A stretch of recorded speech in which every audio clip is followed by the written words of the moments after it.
नमो नमः सर्वेभ्यो. भगवद्गीतेच्या विवरणामध्ये सर्वांचं स्वागत आहे. आपण आता आज म्हणजे गेल्या 2 सेशन्समध्ये आपण भगवद्गीतेच्या 10व्या अध्यायाचं विश्लेषण किंवा समजून घ्यायचा प्रयत्न करतो आहोत. 10व्या अध्याय तसा बघायला गेला तर सोपा आहे, विभूती योग. आपण विभूती योग बघत होतो. अर्जुन रिक्वेस्ट करतो की मला तुझ्या ज्या ग्लोरीज आहेत किंवा तुझे जे स्वरूप आहे, मूळ स्वरूप आहे ते तू मला सांग. त्या ह्याच्याने एकच मिनिट शेअर करते स्लाइड. भगवंत सांगायचा प्रयत्न करतात भगवंतांची ग्लोरी किंवा विभूती. स्लाइड शेअर करते.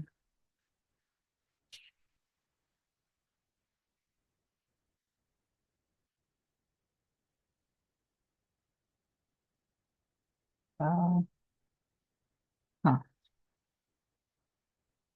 So Vibhuti yoga of the divine glories.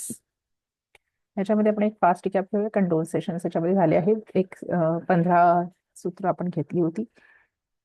पहिली टोटल 42 श्लोक्स आहेत किंवा सूत्र आहेत. त्याच्यामध्ये कृष्ण म्हणतो आहे की is a source. Slide share, just a minute.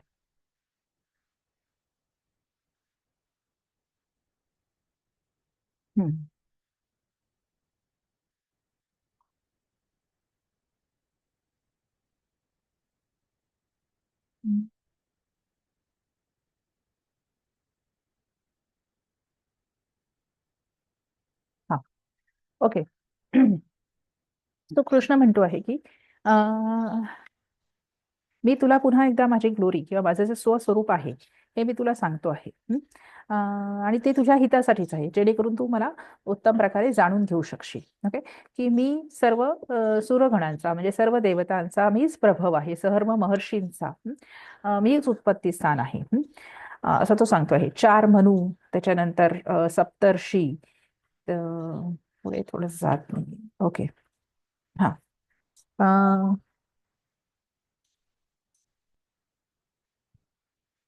असो. जो मला सर्व लोकांचा महेश्वर किंवा सर्व या विश्वाचा नाथ किंवा स्वामी असा म्हणून जो मला जाणून घेऊ शकतो, तो सर्व पापातून मुक्त होऊ शकतो. आणि या पृथ्वी लोकावर असलेली बुद्धी, ज्ञान, असंमूढता म्हणजे विवेक, क्षमा, सत्य, दम, शम, सुख, दुःख, भाव, अभाव, अभय, अहिंसा, समता, तुष्टी, तपश्चर्या, दान, यश, अयश, अपयश, हे सर्व माझ्यामधूनच या सगळे भाव क्रिएट झालेले आहेत किंवा उत्पन्न झालेले आहेत. असं तो म्हणतो आहे. हे आपण लक्षाला बघितलं होतं. तसा बघायला गेला तर एक सोपा हे आहे. 4 सप्तमहर्षी, 4 मनू हे सर्व माझ्यातूनच उत्पन्न झालेले आहेत.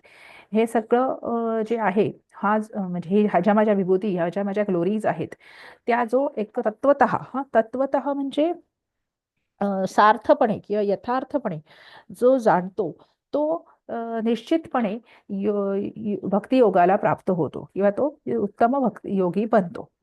अशा प्रकारच्या माणसाची त्यांनी 8व्या सूत्रामध्ये लक्षणं सांगायचा प्रयत्न केला आहे की जो मलाच सर्व या सृष्टीचा उत्पत्ती करता मी आहे असं मला समजतो आणि मला असं हे समजून माझ्याशीच फक्त माझीच भक्ती करतो. मग मत्वा इति मत्वा भजन्ते माम बुधाः. असे पंडित लोक जे समजतात की मीच ह्या पृथ्वीवर जे काही सत असत आहे ते मीच आहे, माझ्यापासूनच ही पृथ्वी उत्पन्न झाली, हे सृष्टी उत्पन्न झाली आहे, म्हणून ते माझं भजन करतात. आणि ते मच्चित्ताः म्हणजे ते माझ्याशी संलग्न असतात, त्यांचे प्राण सुद्धा मला समर्पित करतात. ते एकमेकांविषयी एकमेकांकडे माझी चर्चा करतात किंवा माझी ग्लोरी वर्णन करतात, कथयंतः कीर्तन करतात आणि त्याच्यातच ते रममाण किंवा आनंद अनुभव करतात. त्यामुळे अशा सततयुक्त जे असतात, योगी असतात, भक्ती योगी, त्यांना मी बुद्धियोग देत असतो किंवा त्यांना मी ज्ञान देत असतो. आणि ज्या ज्ञानाने तम येन माम ते उपायंती, ज्या ज्ञानामुळे ते माझ्यापर्यंत पोचू शकतात. पुढे तो म्हणतो आहे 11व्या सूत्रात की मी हम आत्मभावस्थः अस्मी. मी प्रत्येक चराचर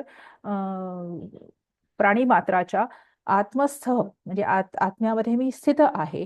आणि ज्याप्रमाणे एखादा दिवा अंधकाराचा नाश करतो, त्याप्रमाणे मी त्या आत्मभावामध्ये स्थित होऊन मी अज्ञानाचा, प्रत्येकाच्या अज्ञानाचा नाश करत असतो. पुढे अर्जुन त्याला एक्नॉलेज करतो आहे की हो, तूच परब्रह्म आहेस, तूच परम पवित्र धाम आहेस, तूच सर्वश्रेष्ठ पुरुष आहेस, शाश्वत आहेस, दिव्य किंवा अजम विभूम अशा प्रकारचा तूच आहेस. सर्व ऋषी, देवर्षी, नारद, असित, देवल, व्यास, बादरायण वगैरे सर्व हे तुझ्याविषयीच हे सर्व सांगत असतात आणि आता तू स्वतः हे सर्व मला माझ्यासाठी तू सांगतो आहेस. सर्वमेतम ऋतम मन्ये यद्मा वदसी केशव, म्हणजे हे सर्व यथार्थ आहे, हे सत्य आहे, हे मी जाणतो. आणि तू म्हणजे हे कृष्ण, तू दानवांना सुद्धा पूर्णपणे ज्ञात झालेला नाहीस आणि देवांना सुद्धा पूर्णपणे ज्ञात झालेला नाहीस. त्यामुळे तू स्वतःच आत्मना आत्मानं वेत्थ त्वं पुरुषोत्तम, म्हणजे तू स्वतःच स्वतःला जाणू शकतोस, दुसरा अन्य कुठलाही व्यक्ती तुला जाणू शकत नाही. कारण तू भूत भावन आहेस, तू भूतेश आहेस. भूतेश म्हणजे भूतांचा ईश्वर आहेस.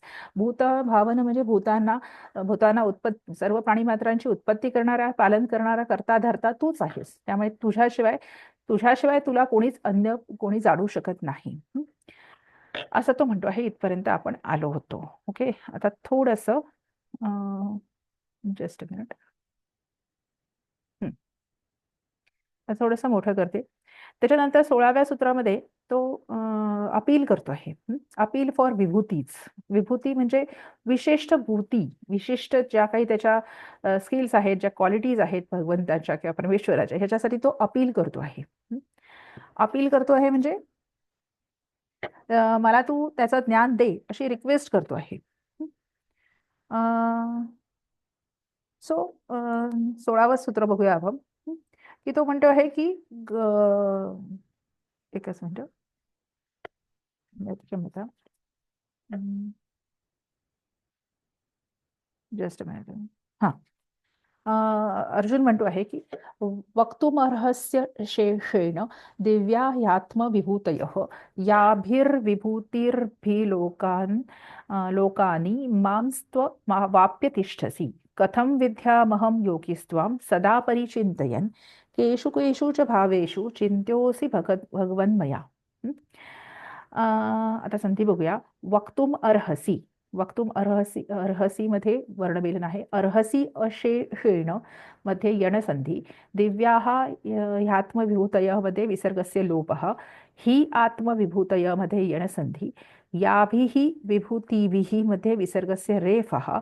विभूतिभिः लोकान् मध्ये विसर्गस्य रेफः. लोकान् लोकान् इमान् मध्ये वर्णमेलन. इमान त्वम मध्ये सत्व संधी आहे. व्याप्य तिष्ठसी. कथम विद्या अहम, क्षम्यता, कथम विद्या म हलंत आहे, त्यामुळे इथे वर्णमेलन आहे. योगिन त्वाम, पुन्हा सत्वसंधी आहे.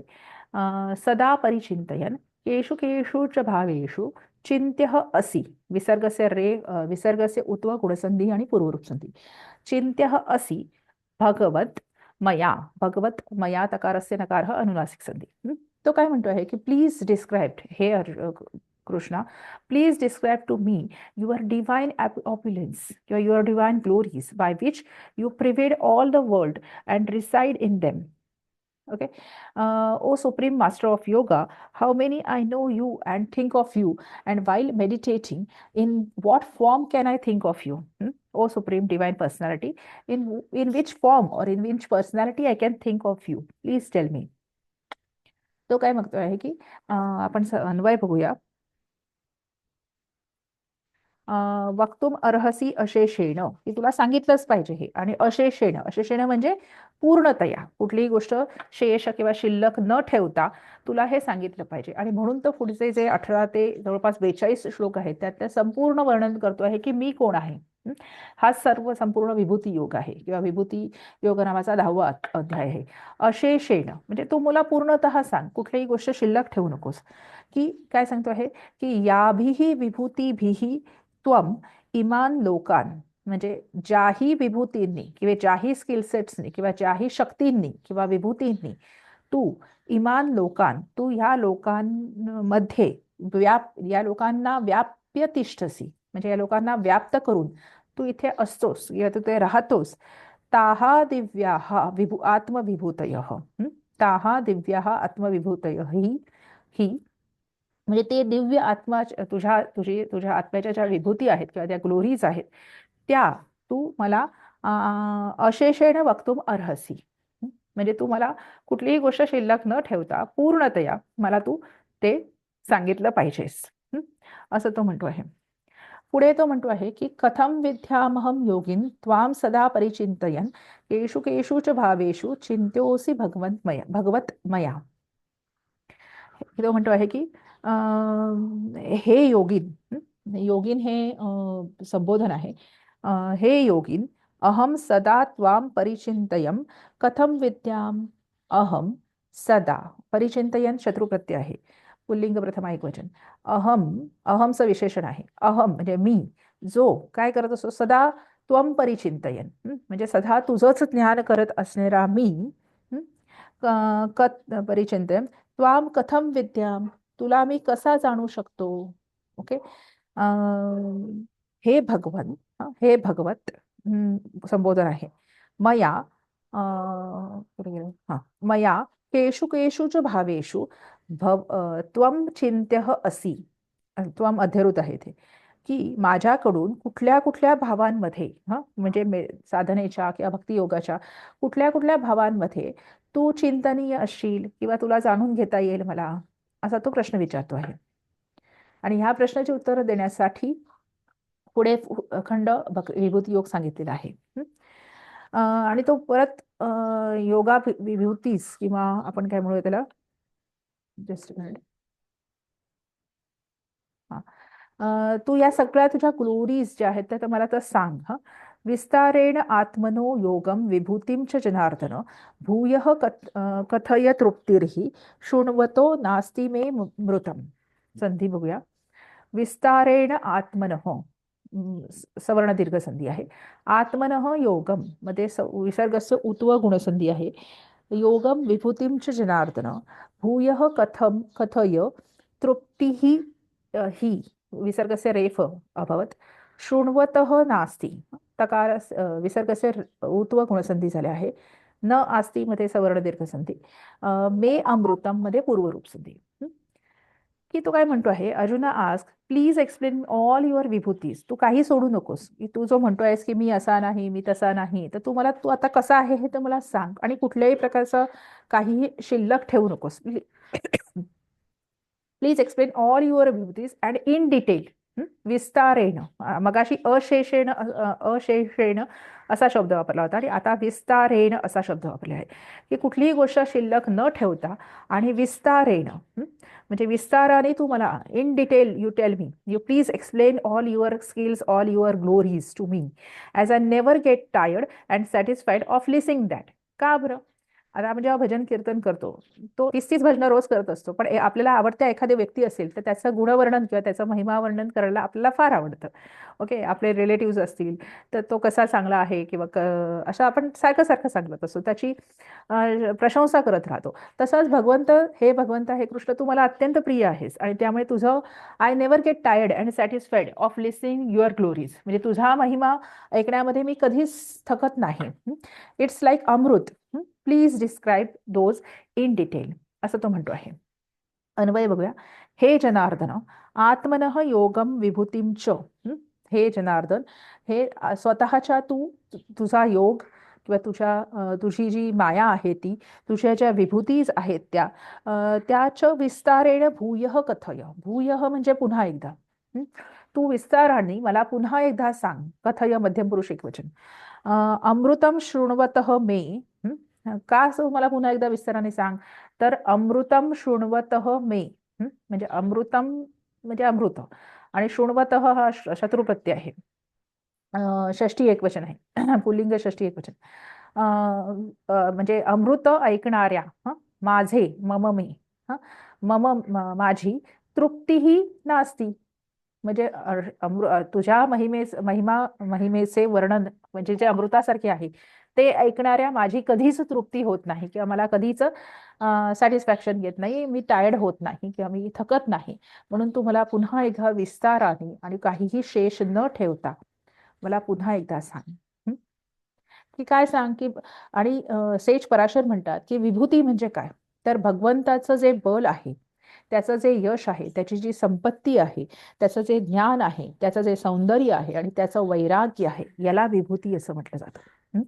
तर विभूती या शब्दाचा खूप वाईड अर्थ आहे. विशेष भूतीस किंवा विशेष स्किलसेट आहेत. कुठल्या कुठल्या? की एखाद्या त्या माणसाचं बल असतं, यश असतं, त्याची संपत्ती असते, त्याचं ज्ञान असतं, त्याचं सौंदर्य आणि त्याचं वैराग्य सुद्धा. या सर्व गोष्टींनी मिळून विभूती हा शब्द बनतो. म्हणजे विभूती म्हणजे फक्त संपत्ती किंवा ऐश्वर्य असं नाही, तर या सर्व गोष्टींनी विभूती असं म्हणतात की ग्लोरियस फॉर्म ऑफ एनिथिंग. आपण पुढे जाऊया. आणि जी विभूती समजल्यानंतर मनुष्य इथे थोडंसं सांगू इच्छिते काही गोष्टी, की विभूती म्हणजे त्या विभूतींचं ज्ञान झाल्यानंतर मनुष्य भक्ती मार्गाकडे लागतो. ज्ञान मार्ग आणि भक्ती मार्ग हे थोडेसे दोन वेगळे मार्ग आहेत. ज्याला आपण ज्ञान मार्ग म्हणजे शार्प असतो, म्हणजे शार्प इंटेलिजन्स ज्यासाठी रिक्वायर्ड असतो. काही वेरेस भक्ती योगासाठी सॉफ्ट इंटेलिजन्स किंवा सॉफ्ट स्किल सेटची गरज असते. लेफ्ट ब्रेन डॉमिनंट किंवा लेफ्ट ब्रेन स्किल्स असतात ते ज्ञानयोगामध्ये जास्त साधना किंवा प्रगती करू शकतात. राईट ब्रेन स्किल्स ज्यांच्या डॉमिनंट असतात ते भक्ती मार्गामध्ये साधना किंवा प्रगती करू शकतात. ज्ञानमार्ग हा प्रत्येक गोष्टीचं ज्ञान किंवा त्याच्यातलं कोर जाणून घ्यायचा प्रयत्न करत असतो आणि म्हणून ज्ञानाची विशेषताच आहे की तो डिसेक्ट करतो. पहिली गोष्ट सगळ्या गोष्टी समजून घ्यायचा विस्ताराने प्रयत्न करतो. सो इट डिसेक्ट्स ज्ञान. And Bhakti always unites. ती लोकांना युनाइट करते, सर्व सर्व जगाला युनाइट करते किंवा सर्व विश्वाला युनाइट करते. ज्ञानाने थोडंसं इगो बुस्टिंग होऊ शकतं, अहंकार वाढू शकतो. वेरॅज भक्तीने कधीही अहंकार वाढत नाही, तर भक्तीने फक्त अहंकाराचं डिझोल्युशनच होतं. ज्ञानयोगाने तो जो ज्याचा क्रिएटर आहे त्याला तो कम्पीट करायला लागतो. किंवा आपलं जे साध्य आहे त्याच्याशी कम्पीट करायला लागतो. वेरॅज भक्ती योगामध्ये आपला जो स्वामी आहे त्याचा दास्य भाव स्वीकारला जातो. भक्ती ज्ञानमार्गामध्ये इंटेलिजन्स एका काही वेळानंतर, जसं मनुष्याला जी बुद्धी दिलेली आहे, ब्रेन, ते काही वेळा काळानंतर त्याच्या शक्ती कमी होतात किंवा डिटोरिएशन होतं.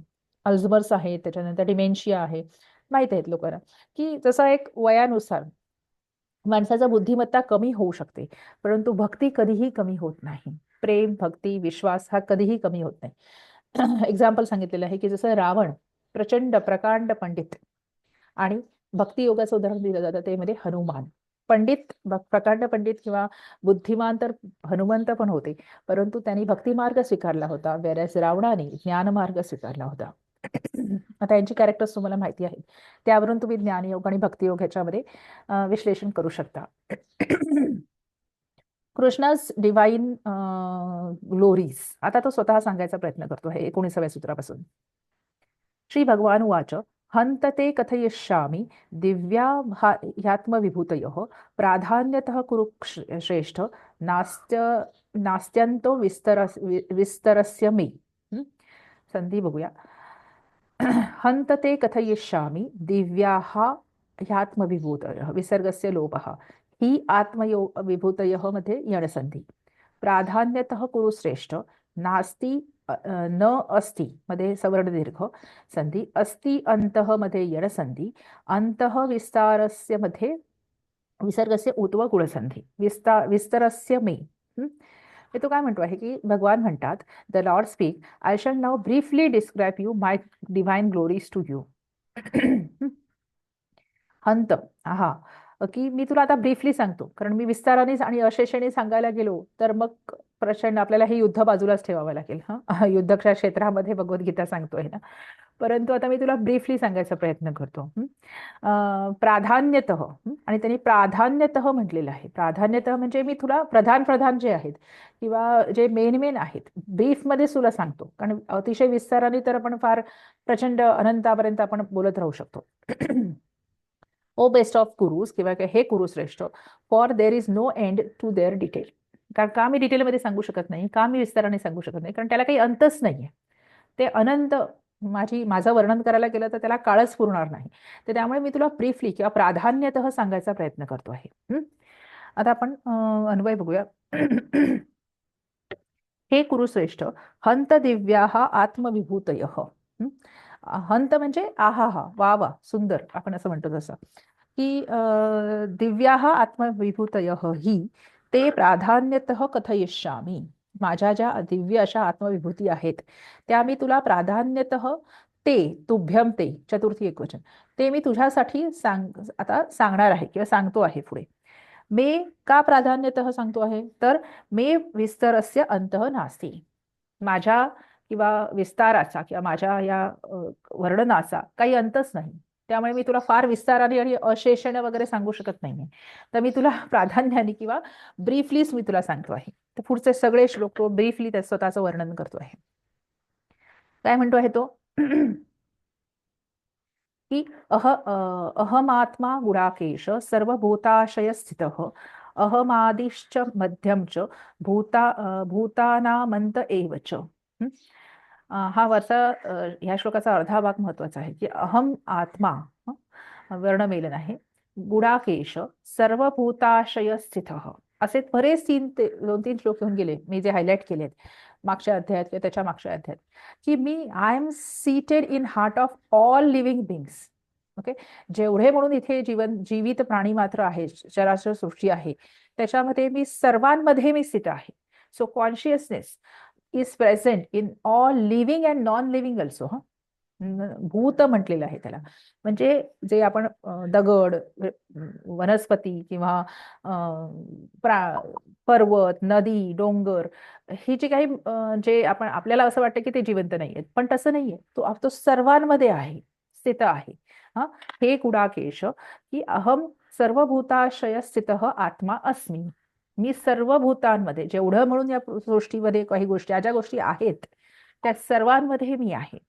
अहम आदिही च मध्ये विसर्गस्य सकार अनंतरम शुत्व संधी आणि भूतानाम अंतमध्ये वर्णमेलन.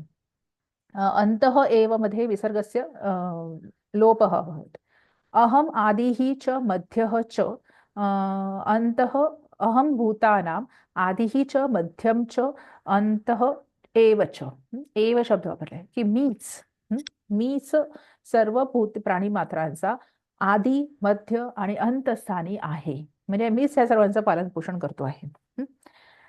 आदि आता तो पुढचे वर्णन करतो आहे की आदित्यानाम महम विष्णुर ज्योतिषाम रविरंशुमान मरीचिर मरुतामस्मी नक्षत्राणाम महम शशी. आता ह्याच्या पुढचे श्लोक खूप सोपे सोपे आहेत फक्त संधी आपण बघूया. आदित्यानाम अहम वर्णमेलन विष्णु ज्योतिषाम विष्णु मध्ये विसर्गस्य रेफः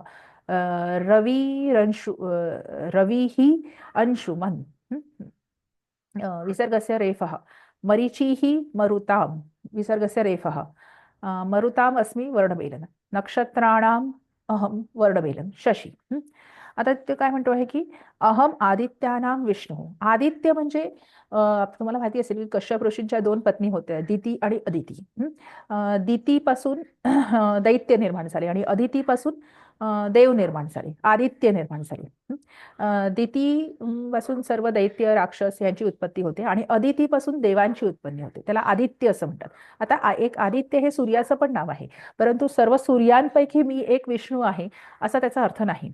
सो आदित्य म्हणजे जे देवगण आहेत त्यांच्यापैकी त्या सर्व आणि ते amongst 12 sons of Aditi I am Vishnu म्हणजे त्याची अदितीचे 12 पुत्र आहेत. सो त्या सर्व आदित्यांपैकी इथे आदित्य म्हणजे रवी किंवा सूर्य असा अर्थ नाही तर अदितीच्या 12 पुत्रांपैकी अदिते हे पत्यम पुमान तद्धित प्रत्यय आहे अणप्रत्यय. सो सॉरी य प्रत्यय आहे तद्धित आहे. सो अदितीच्या 12 पुत्रांपैकी मी विष्णू आहे. ज्योतिही एषा ज्योतिषाम रवी अंशुमन. ज्योतिषाम म्हणजे ज्या काही गोष्टी प्रकाशित असतात किंवा प्रकाशमान ज्या गोष्टी असतात त्यांच्यापैकी मी रवी आहे किंवा मी सूर्य आहे. अंशुमान म्हणतो आहे की अमॉंग्स ल्युमिनियस ऑब्जेक्ट्स.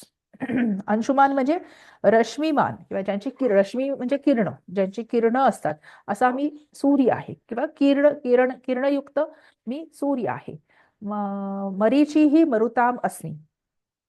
मरुताम म्हणजे मरुत देवता ज्या आहेत मरुत म्हणजे वायू देवता आहेत त्याच्यापैकी मी मरीची आहे. Know me to be Marichi amongst all the Marutas. त्याच्यानंतर नक्षत्राणाम अहम शशीही. नक्षत्रांमध्ये and I am the moon amongst the stars in the night sky. नक्षत्रांमध्ये मी शशी किंवा मी चंद्र आहे. वेदानां सामवेदोऽस्मि देवानामस्मि वासवः इंद्रियाणां मनश्चास्मि भूतानामस्मि चेतना. संधी. वेदानां सामवेदः अस्मि विसर्गस्य उत्व गुणसंधी पूर्वरूप. देवानाम अस्मि वासवः इंद्रियाणां मनः च अस्मि. मनः च मध्ये विसर्गस्य सकार आणि श्रुत्व संधी. च अस्मि मध्ये सवर्ण दीर्घ संधी. इंद्रियाणां मनः च अस्मि भूतानाम अस्मि चेतना. वेदानां सामवेदः अस्मि. I am the Samaveda amongst the all the Vedas. मी सामवेद आहे सर्व वेदांमध्ये. देवानाम अस्मि वासवः. वासव म्हणजे Indra. I am the Indra amongst the celestial gods. सर्व देवांमध्ये मी इंद्र आहे. इंद्रियाणां मनः. सर्व सेन्सेसमध्ये मी मी मन आहे. एकादशी इंद्रिय आपल्याकडे आहेत. Among senses I am the mind. Okay. And भूतानाम अस्मि चेतना म्हणजे सर्व प्राणी मात्रांमध्ये अहमी चेतना आहे. आता या चेतना या शब्दाची खूप सुंदर असं डेफिनेशन दिली आहे मध्वाचार्यांनी की भूतेषु बहुस्मरण शक्ती ही च चेतना इत्यभिधीयते. म्हणजे सर्व प्राणी मात्रांमध्ये जी बहुस्मरण शक्ती असते. आता बहुस्मरण शक्ती म्हणजे काय तर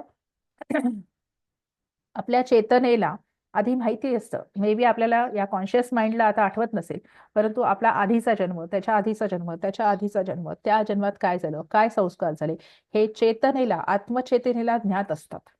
अनकॉन्शियस माइंडमध्ये याची आपल्याला डिटेलमध्ये जसे हिप्नॉटिक थेरपीजमध्ये या गोष्टी आपण बाहेर काढू शकतो डिटेल आणि इन डेप्थ सेशन्समध्ये. त्यामुळे त्या चेतना ही अशी गोष्ट आहे ज्याला खूप स्मरणशक्ती असते. खूप म्हणजे अनंत काळची स्मरणशक्ती आहे. हजारो वर्षांची स्मरणशक्ती आहे. कारण आपण पुनर्जन्माचा कन्सेप्ट मानतो हिंदू सनातन धर्म की त्याच आत्म्याचा पुन्हा पुन्हा पुन्हा जन्म होत असतो. त्यामुळे ह्या जन्मापुरती नाही, त्याच्या अनंत काळची ज्याला स्मरणशक्ती असते ती चेतना किंवा तो आत्मा ज्याच्याकडे ते ज्ञान असतं. भूतेषु बहुस्मरण शक्ती ही च चेतना इत्यभिधीयते असं त्यांनी म्हटलेलं आहे मध्वाचार्यांनी. आपण पुढे जाऊया. आणि त्यामुळे ह्या सर्व प्राणी मात्रांमध्ये जी चेतना शक्ती आहे, जी आत्मशक्ती आहे ती मी आहे असं तो म्हणतो आहे. रुद्राणाम शंकरश्चास्मी वित्तेशो यक्ष रक्षसां वसूनां पावकश्चास्मी मेरुः शिखरिणामहम्. amongst the Rudras, 11 Rudras, I am the Shankar. ही रुद्राणाम शंकरः च अस्मि. शंकरः च मध्ये विसर्गस्य सकार श्रुत्व संधी आणि च अस्मि मध्ये सवर्ण दीर्घ संधी. वित्तेशः. वित्तेश म्हणजे वित्तानाम ईशः म्हणजे कुबेर. धनसंपत्तीचा जो स्वामी आहे तो कुबेर. वित्तेशः विसर्गस्य सकार उत्व संधी विसर्गस्य उत्व गुणसंधी. वित्तेशः यक्ष रक्षसां वसूनां पावकः च अस्मि. विसर्गस्य सकार श्रुत्व संधी च अस्मि मध्ये सवर्ण दीर्घ. मेरुः शिखरिणामहम्. म्हणतो आहे की among all the 11 Rudras I am the Shankar. रुद्राणाम शंकरः अस्मि. यक्ष रक्षसां. यक्ष ही एक प्रजाती आपल्याकडे आहे, माहित होती आपल्याला. आणि यक्ष आणि राक्षसांमध्ये मी वित्तेश आहे. एकच मिनिट. हा. सो यक्ष गणांमध्ये आणि राक्षसांमध्ये मी वित्तेश म्हणजे मी कुबेर आहे. Among the semi celestial gods and demons I am the Kuber. यक्षगणांना देवगणांचे उपप्रजाती असं पण म्हटलं जातं. ओके. तो त्यांना सेमी सेलिस्टियल गॉड्स असं म्हटलेलं आहे. जसा कुबेर हा एक यक्ष होता. बाकीचे पण तुम्ही महाभारतामध्ये काही असे आपल्याला युधिष्ठिरला यक्ष भेटला होता, त्यांनी त्याला काही प्रश्न विचारले आणि त्याला मदत केली असंही तुम्हाला वर्णन मिळतात. वसूनाम पावकः च अस्मि. आय एम अग्नी अमॉंग्स द वसूज. वसू हे अष्टदिशांचे पालक आहेत. सो आता ह्याच्यावर खूप बोलता येईल, परंतु आपल्याला शॉर्टमध्ये हे संपवायचं आहे. आणि श्रीकृष्ण स्वतःच म्हणतो आहे की मी प्राधान्यतःच सांगणार आहे, कारण याच्यावर खूप बोलत बसलो तर खूप जास्त ह्याला तर अंतच राहणार नाही कुठल्या गोष्टीचा. सो अष्टवसूंमध्ये मी अग्नी आहे. ओके. मेरुः शिखरिणाम अहम्. शिखरांमध्ये म्हणजे पर्वत शिखरांमध्ये मी मेरू पर्वत आहे. I am the Meru amongst all the mountains. आता मेरू पर्वत म्हणजेच एव्हरेस्ट आहे. एव्हरेस्ट शिखर. तर ह्याच्यावर एक खूप छान लिंक होती, पाहिजे असल्यास मी डिस्क्रिप्शन मध्ये देऊ शकते. कारण जे आर्किओलॉजिकल आणि बरेचसे जे इंडिक स्टडीजचे जे स्टुडंट्स असतात त्यांनी पण बरेच छान छान संशोधन ते करतात. तर त्यामुळे मेरू पर्वत म्हणजे आपण ज्याला एव्हरेस्ट शिखर आज ओळखतो तो मेरू पर्वत आहे. सो याचे बरेचसे सायंटिफिक एव्हिडन्सेस आता हळूहळू पुढे येत आहेत. अ, पुढे जाऊया. पुरोधसां च मुख्यां मां विद्धि पार्थ बृहस्पतीं सेनानीना महं स्कंदः सरसामस्मि सागरः. पुरोधसां च मुख्यां मां विद्धि पार्थ बृहस्पतीं सेनानीनाम अहम स्कंदः सरसाम अस्मि सागरः. अमंग पुरोधसांचं मुख्य, पुरोधस म्हणजे पौरोहित्य करणारे किंवा जे गुरु असतात, आचार्य असतात, त्यांच्यामध्ये आय एम हे पार्थ पुरोधसांचं माम बृहस्पतीं च मुख्यम माम विधी. म्हणजे तू मला हे पार्थ, तू मला पौरोहित्यांमध्ये किंवा आचार्यांमध्ये मी बृहस्पती आहे असं तू मला समज. सेनानीनाम अहम स्कंदः. सेनानी किंवा सेनापतींमध्ये amongst all the warriors, warrior chiefs I am the Kartikeya. Skanda म्हणजे कार्तिकेय. सर्व सेनापतींमध्ये मी कार्तिकेय किंवा स्कंद आहे. Amongst the reservoirs of waters I am the ocean. Water reservoirs असतात पृथ्वीवर आपल्याला किंवा पृथ्वीच्या बाहेर पण आपल्याला माहिती आहेत की सरस म्हणजे वॉटर वॉटर बॉडीज किंवा वॉटर रिझर्वायर्स, त्या सर्व सरसांमध्ये मी सागर आहे किंवा मी समुद्र आहे. आपण एकच श्लोक घेऊया पुढे आणि आपण स्टॉप करूया. महर्षीणां भृगुरहं गिरामस्म्येकमक्षरं यज्ञानां जपयज्ञोऽस्मि स्थावराणां हिमालयः. महर्षीणां भृगुः अहं विसर्गस्य रेफः गिराम गिराम अस्मि मध्ये वर्णवेलन आहे आणि अस्मि एकम अक्षरम मध्ये यणसंधी आहे. यज्ञानां जपयज्ञः अस्मि, जपयज्ञः अस्मि विसर्गस्य उत्व गुणसंधी पूर्वरूप. स्थावराणां हिमालयः. महर्षीणां भृगुः अहं, महर्षींमध्ये सप्तर्षींमध्ये मी भृगू आहे, भृगू महर्षी आहे. गिरा, गिरा म्हणजे वाणी किंवा ज्याला ट्रान्सडेंटल ओम म्हणजे अस्मी एक अक्षर. गिरा म्हणजे वाणी किंवा भाषा. भाषेमध्ये मी एकक्षरम आहे. आता एकक्षरम म्हणजे कोण आहे? ओंकार. एक अक्षर असतं ते म्हणजे ओंकार. तर गिरा किंवा भाषेमध्ये मी एकाक्षर आहे किंवा ओम आहे. यज्ञानाम जप यज्ञ अमॉंग द चॅन्ट्स, यज्ञ म्हणजे यज्ञाचे मंत्र जे असतात किंवा यज्ञ असतात त्याच्यामध्ये मी I am the repetition of the holy name. Holy name कुठलाही, माझा कुठलाही होली नेम किंवा माझा कुठलाही तू पवित्र नामाचा जो जपयज्ञ असतो त्या सर्व यज्ञांमध्ये मी जपयज्ञ आहे. आणि म्हणून त्यांनी ह्या कलियुगामध्ये सांगितलं जातं की जपाचं महात्म्य प्रचंड आहे. सतत परमेश्वराच्या नामाचा जप करत राहणं आवश्यक आहे. किंवा कलियुगामध्ये अत्यंत उत्कृष्ट साधन आहे भक्तियोगाचं, ते म्हणजे जप. स्थावराणाम हिमालय, स्थावर जे आहेत किंवा अमॉंग्स द इममुवेबल थिंग्स आहेत, स्थावर जांगम असे दोन प्रकार असतात की जे स्थिर आहेत, स्थावर आहेत, त्यांच्यापैकी मी हिमालय आहे. ओके. सो अशा प्रकारे आपण 25व्या सूत्रापर्यंत इथे कंप्लीट केलेलं आहे. आणि ह्याच्यानंतर आपण एकच मिनिट, अशा प्रकारे तो वर्णन करून सांगतो आहे की मी कोण कोण आहे प्रत्येक ह्याच्यामध्ये. ओके. त्यांनी त्याचं वर्णन केलं आहे. सो ह्याच्या पुढची सूत्र आपण नेक्स्ट सेशनमध्ये घेऊया. की ह्याच्यामध्ये अर्जुनाने रिक्वेस्ट केली होती की तू तुझं अशेषेण आणि काय म्हणू म्हणजे कुठल्याही विस्तारेनं मला तुझी विभूती, तुझी ग्लोरी सांग. आणि ग्लोरी म्हणजे काय तर बल, यश, कीर्ती, त्याच्यानंतर वैराग्य, सौंदर्य, या सगळ्यांना विभूती असं म्हटलं जातं परमेश्वराची. ते तू सांग. तर श्रीकृष्ण सांगतो आहे मी तुला प्राधान्यतः सांगतो, मी विस्ताराने सांगू शकत नाही, ह्याला कुठलाच अंत नाही आहे. सो त्यांनी आता पुढे एक सांगायला सुरुवात केली आहे. सो तुम्हाला हा जो उपक्रम आवडत असेल तर तुम्ही चॅनलला लाईक, शेअर, सबस्क्राईब करू शकता. आणि कृपा करून व्हिडिओला लाईक करायचा पाहिल्यानंतर आणि कमेंट टाकायला अजिबात विसरू नका, जेणेकरून आम्ही तुमच्याशी कनेक्ट होऊ शकतो. ओके. सो आपण पुढची सूत्र ही नेक्स्ट सेशनमध्ये घेऊया. तोपर्यंत शुभम भवतु. धन्यवाद. थँक्यू. All the best.